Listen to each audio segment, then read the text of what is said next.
हरे कृष्णा। मार्गशीर्ष मास के शुक्ल पक्ष में आने वाली मोक्षदा एकादशी की आप सबको बहुत सारी शुभकामनाएं। मोक्षदा एकादशी दो विशेष कारणों से अत्यंत पवित्र और महत्वपूर्ण मानी जाती है, क्योंकि इसी दिन भगवान श्री कृष्ण ने कुरुक्षेत्र की युद्ध भूमि में अर्जुन को भगवत गीता का वो दिव्य उपदेश सुनाया था, जो कि मानव जीवन का सबसे बड़ा और दिव्य ज्ञान है। और उस स्थान को आज ज्योतिष तीर्थ के नाम से जाना जाता है। इस दिन जो कोई भी किसी भी योग्य और पात्र व्यक्ति को भगवत गीता का दान देता है, भगवत गीता उपहार में देता है, उस पर भगवान श्री कृष्ण की असीम कृपा और विशेष आशीर्वाद बरसते हैं। और ऐसे ही मोक्षदा एकादशी के दिन चलिए आज हम श्रवण करते हैं मोक्षदा एकादशी से जुड़ी हुई इस पौराणिक कथा का। आइए आज की मोक्षदा एकादशी व्रत कथा आरंभ करते हैं। एक समय युधिष्ठिर महाराज ने भगवान श्री कृष्ण से पूछा, हे केशव, समस्त संसार के स्वामी, तीनों लोकों के आनंद, संपूर्ण ब्रह्मांड के ईश्वर, हे संसार के सृष्टिकर्ता, हे आदि पुरुष, मैं आपको सादर प्रणाम करता हूँ। हे प्रभु, जीवों के कल्याण हेतु कृपया मेरे इस प्रश्न का उत्तर दीजिए। मार्गशीर्ष मास के शुक्ल पक्ष में कौन सी एकादशी आती है? इसमें किस देवता की आराधना की जाती है और किस प्रकार इस एकादशी का पालन करना चाहिए? युधिष्ठिर महाराज का प्रश्न सुनकर भगवान श्री कृष्ण ने कहा, हे राजन, आपका प्रश्न अत्यंत शुभ है और इस प्रश्न को पूछकर आपकी विख्याति संपूर्ण जगत में फैलेगी। जिस प्रकार मैंने आपसे पहले उत्पन्ना महाद्वादशी और एकादशी के बारे में बताया था, जो कि मार्गशीर्ष मास के कृष्ण पक्ष में आती है, और जिस दिन एकादशी देवी मेरे शरीर से मूर नामक राक्षस के वध हेतु प्रकट हुई थी, उसी प्रकार अब मैं आपको मार्गशीर्ष मास के शुक्ल पक्ष में आने वाली मोक्षदा एकादशी के विषय में कहता हूँ। ध्यान पूर्वक सुनिए। इस एकादशी को मोक्षदा एकादशी के नाम से जाना जाता है, क्योंकि ये एकादशी उसके व्रत करने वाले को समस्त पापों को नष्ट कर देती है, उन्हें मोक्ष और भगवत धाम की प्राप्ति का वरदान देती है।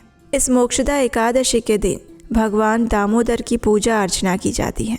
इस दिन पूर्ण एकाग्रता, श्रद्धा और निष्ठा के साथ धूप, दीप, नैवेद्य, पुष्प इत्यादि अर्पित करके भगवान दामोदर की पूजा करनी चाहिए। इस दिन विशेष रूप से तुलसी देवी की पूजा अर्चना भी करनी चाहिए और तुलसी के पत्ते और उसकी मंजरियों को पूर्ण श्रद्धा के साथ भगवान को अर्पित करने चाहिए। अब इस एकादशी का एक अत्यंत प्राचीन और पवित्र इतिहास भी है, उसे भी आप ध्यानपूर्वक श्रवण कीजिए। प्राचीन समय में चंपक नामक नगर था। वो अत्यंत सुंदर था, जहाँ भक्तिमय वैष्णव समाज आनंद और प्रेम पूर्वक रहते थे। वहाँ के राजा वैखानस थे। वे अपनी प्रजा का पालन पोषण अपने पुत्र और पुत्री की भांति करते थे। उस नगर के ब्राह्मण वेदों में दक्ष थे और विद्वान भी श्रेष्ठ हुआ करते थे। एक रात्रि में राजा ने स्वप्न में देखा कि उनके पिता यमराज के अधीन एक नर्क लोक में असह्य यातनाएं भुगत रहे हैं। कराते हुए वो पुकार रहे हैं, हे पुत्र, मुझे इस नारकीय दुख से मुक्त करवाओ। स्वप्न में ये दृश्य देखकर राजा अत्यंत व्यथित हो गए। अचानक से वे उठ गए। उनकी आंखों से अश्रुधारा बहने लगी। अगले दिन राजा ने अपने इस स्वप्न के बारे में राजसभा में जाकर अपने विद्वान ब्राह्मणों से पूछा। राजा ने कहा, हे ब्राह्मणों, मेरा हृदय अत्यंत व्यथित हो रहा है। मेरा ये राज्य, जिसने कभी मुझे इतना सुख दिया था, आज मुझे वो कष्टदायक लग रहा है। मेरे घोड़े, हाथी, रथ, अपार खजाना और ये संपूर्ण सृष्टि का राज्य अब मुझे अर्थहीन और दुख का कारण प्रतीत हो रहा है। यहाँ तक कि मेरी पत्नी और मेरी संतानें भी अब मुझे आनंद नहीं दे पा रहे हैं। हे ब्राह्मणों, मुझे कोई ऐसा साधन बताइए जिससे मैं अपने पिता और पितरों को नर्क से मुक्त करवा सकूं। ऐसे पुत्र के जीवन का क्या लाभ जो अपने पिता को नर्क से ना बचा सके? ऐसा जीवन व्यर्थ माना जाता है। राजा के ऐसे व्यथित वचनों को सुनकर ब्राह्मणों ने कहा, हे राजन, यहाँ से कुछ दूर पर्वतीय वन में पर्वत मुनि नामक त्रिकालदर्शी एक ऋषि का आश्रम है। वे अत्यंत महान ऋषि हैं, जो कि भूत, भविष्य और वर्तमान का ज्ञान रखते हैं। हमें लगता है कि वही आपकी सहायता कर सकते हैं। आइए हम उनके पास चलते हैं। ब्राह्मणों के वचन सुनकर राजा ऋषि मुनियों के साथ अपने मंत्रियों के साथ तुरंत ही पर्वत मुनि के आश्रम में पहुंचे, जहां अनेक वेदज्ञ मुनि उपस्थित थे। राजा ने अत्यंत श्रद्धा और आदर पूर्वक पर्वत मुनि को प्रणाम किया। मुनि ने भी राजकाज की कुशलता पूछी और तब राजा ने हृदय की पीड़ा बताना आरंभ किया। राजा ने कहा, हे ऋषिवर, आप तो त्रिकालज्ञ हैं, सब कुछ जानते हैं।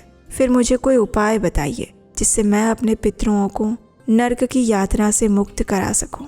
आखिर किस कारण से वे नर्क की यातना भुगत रहे हैं? राजा की बात सुनकर पर्वत मुनि कुछ देर तक ध्यान में बैठे रहे और फिर उन्होंने आंख खोलकर राजा से कहा, हे राजन, आपके पिता पूर्व जन्म में एक जघन्य कर्म कर चुके थे और उस जघन्य कर्म में उन्होंने अपनी पत्नी को मासिक धर्म के दौरान व्यथित किया था। इसी अपराध के फलस्वरूप वे नर्क में इस समय पीड़ा भोग रहे हैं। ऋषि की बात सुनकर राजा वैखानस ने कहा, हे ऋषिवर, अब आप मुझे कृपया ऐसी कोई विधि, उपाय या व्रत बताइए जिसका पालन करके मैं अपने पिता को मुक्ति दिला सकूं। तब पर्वत मुनि ने उत्तर दिया, हे राजन, मार्गशीर्ष मास के शुक्ल पक्ष में मोक्षदा एकादशी आती है।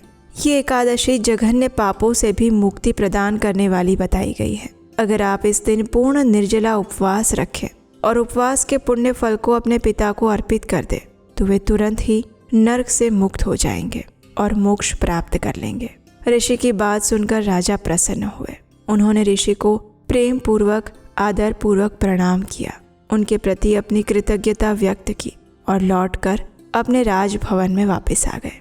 आने वाली मोक्षदा एकादशी के दिन उन्होंने अपने परिवार के साथ मिलकर संपूर्ण नियमों का पालन करते हुए इस मोक्षदा एकादशी व्रत का पालन किया और अगले दिन इस व्रत का पारण किया। पारण के समय पर जैसे ही राजा ने उपवास का पुण्य फल अपने पिता को समर्पित किया, उसी क्षण आकाश से देवताओं द्वारा पुष्प वर्षा होने लगी और उनके पिता देवलोक की ओर अग्रसर होने लगे। देवलोक के दूतों ने उनकी स्तुति की और वे स्वर्ग लोक में पहुंचे, जहां से वे आगे भक्ति करते हुए अंततः भगवत धाम लौट सके।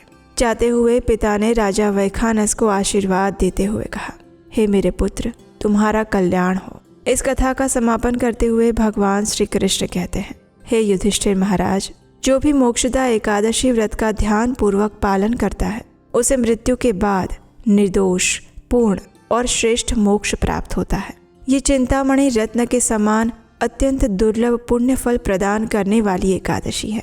ये एकादशी जीव को नर्क से स्वर्ग और स्वर्ग से भगवत धाम तक पहुंचाने की शक्ति रखती है। जो भी मनुष्य इस व्रत का पालन अपनी आध्यात्मिक उन्नति के लिए करता है वो फिर दोबारा कभी भी इस भौतिक संसार में लौट कर नहीं आता। इस मोक्षदा एकादशी की इस कथा को जो भी मनुष्य श्रद्धा पूर्वक श्रवण करता है या उसे पढ़ता है उसे अश्वमेघ यज्ञ के समान पुण्य फल प्राप्त होता है और इसी एकादशी के पुण्य के प्रभाव से नर्क में पड़े हुए पूर्वज भी स्वर्ग की ओर गति प्राप्त कर सकते हैं। तो ये थी आज की मार्गशीर्ष मास के शुक्ल पक्ष में आने वाली मोक्षदा एकादशी की संपूर्ण पौराणिक कथा और इस कथा का वर्णन हमें ब्रह्मांड पुराण में प्राप्त होता है। और हाँ, अगर आप हमारे इस वैदिक ज्ञान के प्रचार कार्य की सराहना करते हैं और इस कार्य में अपना योगदान देना चाहते हैं तो स्क्रीन पर नंबर दिया गया है, वहां आप हमें आर्थिक रूप से अपनी सहायता भेजकर भी हमारा उत्साह बढ़ा सकते हैं। तो मिलते हैं आत्मसात 2.0 में। क्या आपको नहीं पता आत्मसात क्या है? आत्मसात 18 सेशन का भगवत गीता ऑनलाइन कोर्स है जो कि हम सिर्फ महिलाओं के लिए करवाते हैं और ये हम दोबारा करने जा रहे हैं। फिर तो आपको ये भी नहीं पता होगा कि इस आत्मसात कोर्स में हम भगवत गीता के साथ साथ भगवत गीता की टीचिंग्स को प्रैक्टिकली अपने लाइफ के साथ कैसे कनेक्ट कर सकते हैं उसके बारे में भी डिस्कस करने जा रहे हैं। अगर अभी तक नहीं किया है तो जल्दी से रजिस्टर करिए, सीट्स लिमिटेड है और सारी इन्फॉर्मेशन डिटेल में डिस्क्रिप्शन बॉक्स में दी गई है। हम मिल रहे हैं शनिवार शाम 5 बजे 6 दिसंबर 2025 को। So register yourself, register your friends also. तो क्यों ना इस नए साल पर एक नया तोहफा दिया जाए अपने आप को भगवत गीता के एज इट इज ज्ञान के साथ। Register yourself.